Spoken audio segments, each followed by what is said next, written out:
ओम शांति। आज 15 अप्रैल 2026 के बाबा के अनमोल मधुर महावाक्य सुनेंगे।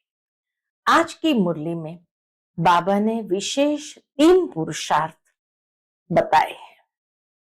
पहला पुरुषार्थ बताया कि बच्चे, अगर बाप से जीवन मुक्ति का वर्षा लेना है तो पावन जरूर बनना है। दूसरा, जो बाप को कहा जाता है कि वह दुख हरता सुख करता है, तो बाबा कहते ड्रामा के नॉलेज को बुद्धि में रखेंगे तो दुखधाम में रहते हुए भी दुखों से मुक्त हो जाएंगे। अर्थात वह दुख फील नहीं होगा, क्योंकि मालूम है यह भी ड्रामा की एक सीन है। और तीसरा पुरुषार्थ जो बाबा ने बताया वह है देही अभिमानी बनने का पुरुषार्थ। बाबा कहते हैं आज की दुनिया के अंदर मनुष्य को कई प्रकार के धन माल शाहूकारी आदि पद पोजीशन का नशा रहता है। ये सब नशा छोड़ देही अभिमानी बनने का पुरुषार्थ करना है। तो ये 3 पुरुषार्थ, पावन बनना है, बाप से अगर जीवन मुक्ति का वर्षा लेना है तो, दूसरा ड्रामा के ज्ञान से दुखों से स्वयं को मुक्त करो, और तीसरा देही अभिमानी बनने का पुरुषार्थ। बाबा कहते हैं साथ ही साथ तुम्हारा स्वधर्म शांति है। सच्ची शांति तो शांति धाम में मिल सकती है, लेकिन इस समय शांति का अनुभव करने के लिए अपने स्वधर्म में स्थित हो जाना है। तो सुनते हैं आज के बाबा के अनमोल मधुर महावाक्य। ओम शांति। मीठे बच्चे, तुम्हारा स्वधर्म शांत है। सच्ची शांति शांति धाम में मिल सकती है। यह बात सबको सुनानी है। स्वधर्म में रहना है। आज की मुरली से प्रश्न है, कौन सी नॉलेज एक बाप के पास है जो अभी ही तुम पढ़ते हो? उत्तर है पाप और पुण्य की नॉलेज। भारतवासी जब बाप को गाली देने लगते हैं तब पाप आत्मा बनते हैं, और जब बाप को और ड्रामा को जान लेते हैं तब पुण्य आत्मा बन जाते हैं। यह पढ़ाई तुम बच्चे अभी ही पढ़ते हो। तुम जानते हो सबको सदगति देने वाला एक ही बाप है। मनुष्य मनुष्य की सदगति अर्थात मुक्ति जीवन मुक्ति कर नहीं सकते। मनुष्य मनुष्य को सदगति अर्थात मुक्ति जीवन मुक्ति दे नहीं सकते। आज की मुरली से पहले गीत बजा है, इस पाप की दुनिया से दूर कहीं ले चलो। ओम शांति। बाप बैठकर बच्चों को समझाते हैं कि यह है पाप आत्माओं की दुनिया। वह भारत को ही कहेंगे कि भारत पुण्य आत्माओं की दुनिया थी, जहां देवी देवताओं का राज्य था। ये भारत सुखधाम था और कोई खंड नहीं थे। एक ही भारत था। चैन अथवा सुख उस सतयुग में था। चैन अथवा सुख उस सतयुग में था, जिसको स्वर्ग कहते हैं। यह है नर्क। कॉन्ट्रास्ट बाबा दोनों दुनिया का, पाप आत्माओं की दुनिया या पाप की दुनिया और पुण्य की दुनिया का अंतर बताते हैं कि वो था स्वर्ग, यह नर्क। भारत ही स्वर्ग था, अभी नर्क बना है। नर्क में चैन अथवा सुख शांति कहां से आए? कलयुग को नर्क कहा जाता है। कलयुग अंत को और ही रौरो नर्क कहा जाएगा। द्वापर कलयुग धीरे धीरे नर्क बनता गया, लेकिन कलयुग अंत को तो और ही रौरो नर्क कहा जाता है, दुखधाम कहा जाता है। भारत ही सुखधाम था जब इन लक्ष्मी नारायण का राज्य था। भारतवासियों का गृहस्थ धर्म पवित्र था। प्योरिटी भी थी, सुख शांति भी थी, संपत्ति भी बहुत थी। अब वही भारत पतित बना है, सब विकारी बने हैं। यह है दुख धाम। भारत सुखधाम था, और जहां हम आत्माएं निवास करती है वह है शांति धाम। तो सुख धाम, दुख धाम और शांति धाम। शांति वहां शांति धाम में ही मिल सकती है। आत्मा शांत वहां ही रह सकती है। जिसको स्वीट होम, निराकारी दुनिया कहा जाता है, वह है आत्माओं का घर। वहां जब रहते हैं तो आत्मा शांति में है। बाकी शांति कोई जंगल आदि में जाने से नहीं मिलती है। शांति धाम तो वही है। सतयुग में सुख भी है, शांति भी है। शांति धाम में सिर्फ शांति है। सतयुग में सुख भी है और शांति भी है। और यहाँ दुख धाम में शांति हो नहीं सकती। शांति धाम में मिल सकती है। शांति शांति धाम में मिल सकती है। सुख धाम में भी कर्म होता है, शरीर से पाठ बजाना होता है। इस दुख धाम में एक भी मनुष्य नहीं जिसको सुख शांति हो। इस दुख धाम में भगवान वाच एक भी मनुष्य नहीं जिसको सुख शांति हो। क्यों? यह है भ्रष्टाचारी पतित धाम। तब तो पतित पावन को बुलाते हैं, परंतु उस बाप को कोई जानते नहीं है, इसलिए निधन के बन पड़े हैं। अर्फन होने कारण आपस में लड़ते झगड़ते हैं। इतना दुख, शांति, मारा मारी है। यह है ही रावण राज्य। राम राज्य मांगते हैं, चाहते हैं। रावण राज्य में न सुख है न शांति है। राम राज्य में सुख शांति दोनों है। आपस में कभी लड़ते झगड़ते नहीं थे। राम राज्य में आपस में कभी लड़ते झगड़ते नहीं थे। वहां 5 विकार होते ही नहीं। यहाँ 5 विकार है। पहला है देह अभिमान मुख्य, फिर काम क्रोध। भारत जब स्वर्ग था तो ये विकार नहीं थे, वहां देही अभिमानी थे। अब सब मनुष्य देह अभिमानी है। देवताएं थे देही अभिमानी। देह अभिमान वाले मनुष्य कभी किसको सुख नहीं दे सकते। क्यों सुख शांति नहीं है इस दुनिया में? क्योंकि देह अभिमान वाला कभी किसी को सुख नहीं दे सकते। एक दो को दुख ही देते हैं। ऐसे मत समझो कोई लखपति, करोड़पति, पदमपति है तो सुखी है। बाबा कहते नहीं, ऐसे मत समझो। नहीं, यह तो सब है माया का भपका, माया का राज्य है। अभी उनके विनाश के लिए यह महाभारत लड़ाई सामने खड़ी है। इसके बाद फिर स्वर्ग के द्वार खुलने हैं।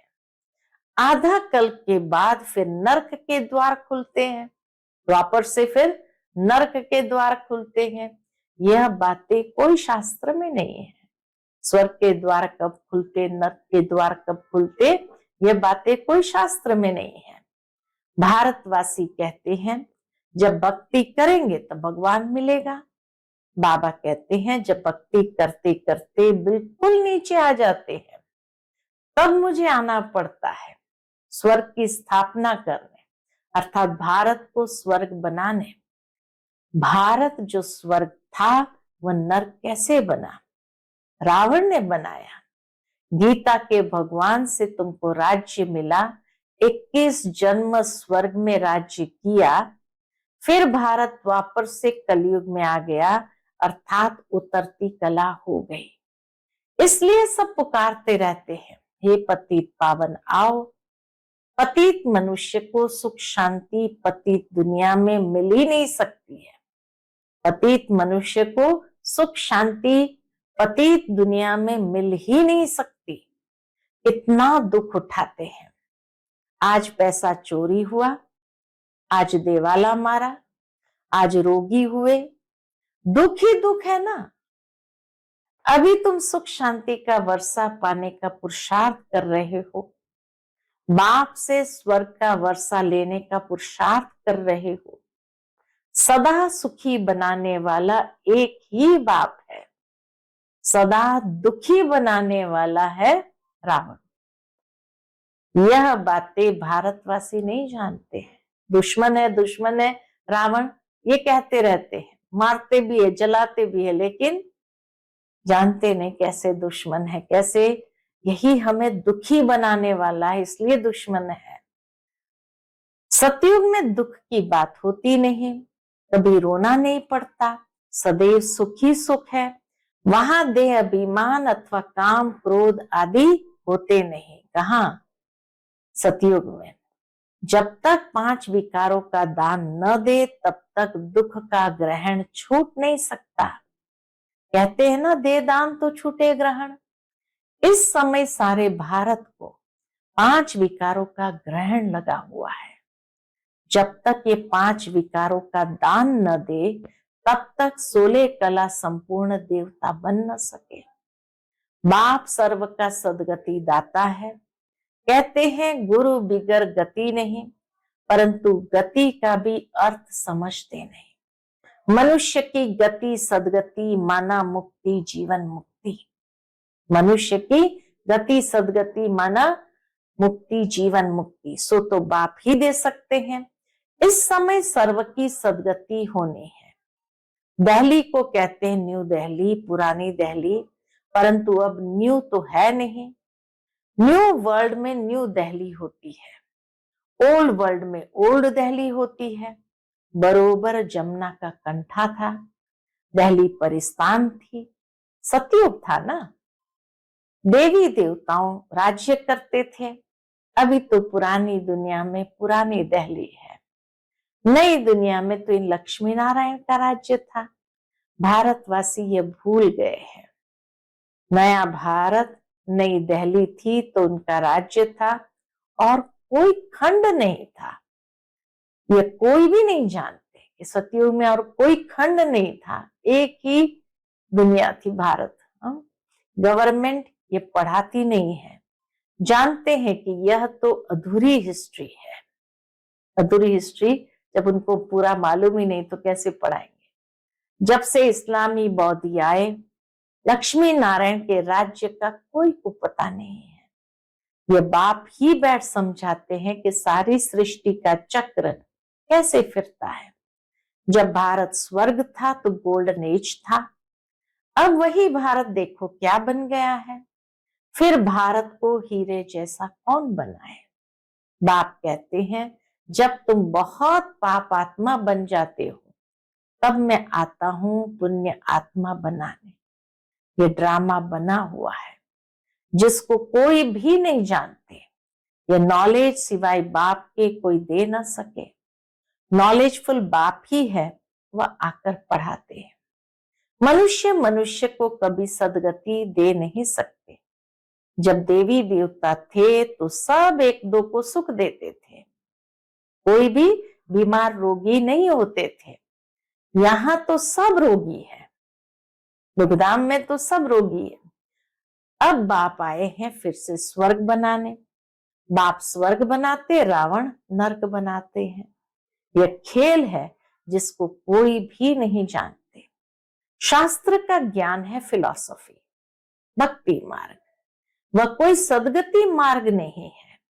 यह कोई शास्त्रों की फिलॉसफी नहीं है। यहाँ जो बाबा हमें ज्ञान देते, ये कोई शास्त्रों की फिलॉसफी नहीं। बाप कोई शास्त्र नहीं सुनाते हैं, यहाँ है स्पिरिचुअल नॉलेज। बाप को स्पिरिचुअल फादर कहा जाता है, वह है आत्माओं का बाप। बाप कहते मैं मनुष्य सृष्टि का बीज रूप हूं, इसलिए नॉलेजफुल हूं। इस मनुष्य सृष्टि रूपी झाड़ की आयु कितनी है, कैसे वृद्धि को पाता है, फिर कैसे भक्ति मार्ग शुरू होता है, ये मैं जानता हूं। बाबा कहते ये मैं जानता हूं। तुम बच्चों को ये नॉलेज देकर स्वर्ग का मालिक बनाता हूं, फिर तुम मालिक बन जाते हो। यह नॉलेज तुमको एक ही बार मिलती है, फिर गुम हो जाती है। फिर सतयुग त्रेता में इस नॉलेज की दरकार नहीं रहती। यह नॉलेज सिर्फ तुम ब्राह्मणों को है, देवताओं में यह नॉलेज नहीं है। बाबा कहते देवताओं में यह नॉलेज नहीं, तो परंपरा से यह नॉलेज आ न सके। यह सिर्फ तुम बच्चों को एक ही बार मिलती है। सारे कल्प में ये नॉलेज सिर्फ एक ही बार मिलती है, जिससे तुम जीवन मुक्त बन जाते हो, बाप से वर्षा पाते हो। तुम्हारे पास बहुत आते हैं, बोलते हैं मन की शांति कैसे मिले, परंतु ये कहना भूल है। मन की शांति कैसे मिले ये कहना ही भूल है। मन बुद्धि आत्मा के ऑर्गन्स है, जैसे शरीर के ऑर्गन्स है। आत्मा को पत्थर बुद्धि से पारस बुद्धि बाप ही आकर बनाते हैं, जो सतयुग त्रेता तक चलती है।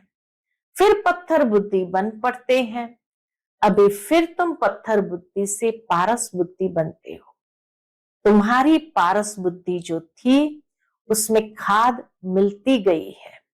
अब फिर पारस बुद्धि कैसे हो? बाप कहते हैं आत्मा मुझे याद करो। पारस बुद्धि बनने के लिए हे आत्मा मुझे याद करो। याद की यात्रा से तुम पवित्र बनेंगे और मेरे पास आ जाएंगे। बाकी जो कहते हैं मन की शांति कैसे मिले, उन्हें बताओ। क्या बताएंगे कि यहाँ शांति हो कैसे सकती? यह है ही दुखधाम, यह है ही दुखधाम, क्योंकि विकारों की प्रवेशता है। यह तो बेहद के बाप से ही वर्षा मिल सकता है। सुख शांति का वर्षा तो बेहद के बाप से ही मिल सकता है। फिर रावण का साथ मिलने से पतित बन जाते हैं। फिर बाप द्वारा पावन बनने में सेकंड लगता है। अभी तुम आए हो बाप से जीवन मुक्ति का वर्षा लेने। बाप जीवन मुक्ति का वर्षा देते हैं और रावण जीवन बंद का श्राप देते हैं। बाप जीवन मुक्ति का वर्षा देते हैं और रावण जीवन बंद का श्राप देते हैं। इसलिए दुख ही दुख है। ड्रामा को भी जानना है। दुखधाम में किसको सुख शांति मिल न सके। शांति तो हम आत्माओं का स्वधर्म है। शांति तो हम आत्माओं का स्वधर्म है। शांति धाम आत्मा का घर है। आत्मा कहती है हमारा स्वधर्म शांत है। ये शरीर बाजा नहीं बजाता हूं, बैठ जाता हूं। आत्मा कहती हमारा स्वधर्म शांत है। अच्छा, ये शरीर रूपी बाजा नहीं बजाता हूं, बैठ जाता हूं। परंतु कहां तक बैठे रहेंगे? बैठ जाएंगे तो क्या शांति मिल जाएंगे? कर्म तो करना ही है ना। जब तक मनुष्य ड्रामा को नहीं समझे तब तक दुखी रहते हैं। बाप कहते हैं मैं हूं ही गरीब निवास। इसलिए आकर के बाबा ड्रामा का रहस्य स्पष्ट करते हैं। बाप कहते मैं हूं ही गरीब निवास, यहाँ गरीब ही आएंगे। शाहूकारों के लिए तो स्वर्ग यही है। वो तो समझते हैं हमारे लिए तो स्वर्ग यही है। उन्हों की तकदीर में स्वर्ग के सुख है नहीं। बाप कहते हम गरीब निवास है। शाहूकारों को गरीब और गरीबों को शाहूकार बनाता हूं। आप कहते मैं आता हूं, गरीब निवास हूं, तो शाहूकारों को गरीब, गरीबों को शाहूकार बनाता हूं। शाहूकार इतना ऊंच पद पा नहीं सकते, क्योंकि यहाँ शाहूकारों को नशा है। हाँ, प्रजा में आ जाएंगे, प्रभावित होते हैं, प्रजा में आ जाएंगे। स्वर्ग में तो जरूर आएंगे, परंतु ऊंच पद गरीब पाते हैं। गरीब शाहूकार बन जाते हैं। उन्हें देह अभिमान है ना। शाहूकारों को तो देह अभिमान है ना कि हम धनवान हैं। परंतु बाबा कहते ये धन माल सब मिट्टी में मिल जाना है, विनाश हो जाना है। देही अभिमानी बनने में बहुत मेहनत है।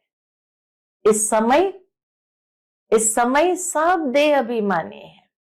अभी तुमको देही अभिमानी बनना है। आत्मा कहती है हमने 84 जन्म पूरे किए, नाटक पूरा होता है, अब वापस जाना है। अभी कलयुग के अंत सतयुग के आदि का संगम है। बाप कहते हर 5000 वर्ष बाद आता। भारत को इसलिए आते हैं भारत को फिर से हीरे जैसा बनाने। ये हिस्ट्री ज्योग्राफी बाप ही बता सकते हैं और कोई नहीं बता सकता।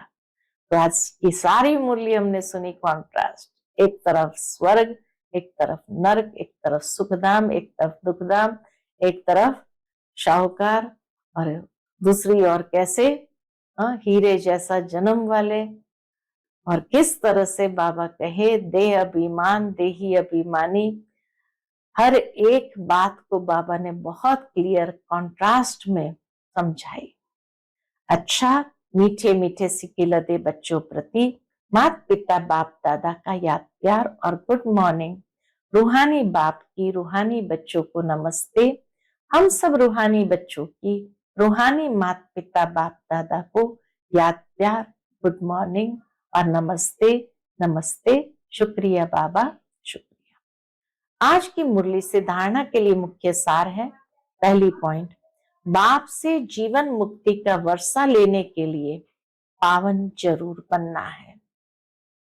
ड्रामा की नॉलेज को बुद्धि में रख दुख धाम में रहते भी दुखों से मुक्त होना है।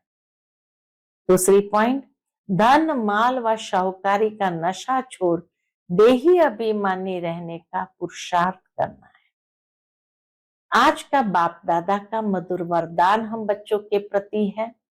विकारों के वंश के अंश को भी समाप्त करने वाले सर्व समर्पण व ट्रस्टी भव। विकारों के वंश के अंश को भी समाप्त करने वाले सर्व समर्पण व ट्रस्टी भव। जो आई वेल के लिए पुराने संस्कारों की प्रॉपर्टी किनारे कर रख लेते हैं तो माया किसी न किसी रीति से पकड़ लेती है। पुराने रजिस्टर की छोटी सी टुकड़ी से भी पकड़ जाएंगे। माया बड़ी तेज है, उनकी कैचिंग पावर कोई कम नहीं है। इसलिए विकारों के वंश के अंश को भी समाप्त करो। जरा भी किसी कोने में पुराने खजाने की निशानी न हो, इसको कहा जाता है सर्व समर्पण। ट्रस्टी व यज्ञ के स्नेही सहयोगी। सर्व समर्पण, ट्रस्टी व यज्ञ के स्नेही सहयोगी। आज का स्लोगन है, किसी के विशेषता के कारण उससे विशेष स्नेह हो जाना यह भी लगाव है। किसी की विशेषता के कारण उससे विशेष स्नेह हो जाना यह भी लगाव है। आज का व्यक्त इशारा है, महान बनने के लिए मधुरता और नम्रता का गुण धारण करो। उसके अंतर्गत बाबा कहते, मधुरता ही महानता है। उससे मन और मुख का कड़वापन समाप्त हो जाता है। क्रोध अग्नि शीतल हो जाती है। बाप दादा अपने हर बच्चे को शीतल देवता बनाना चाहते हैं, इसलिए मधुरता के गुण को धारण करो। आपका मुखड़ा भी मीठा हो, मधुरता के गुण से भरपूर बनो। जो भी संपर्क में आए उसे मधुर बोल व शक्तिशाली दृष्टि से भरपूर करो। जो भी संपर्क में आए उसे मधुर बोल व शक्तिशाली दृष्टि से भरपूर करो। अच्छा, ओम शांति।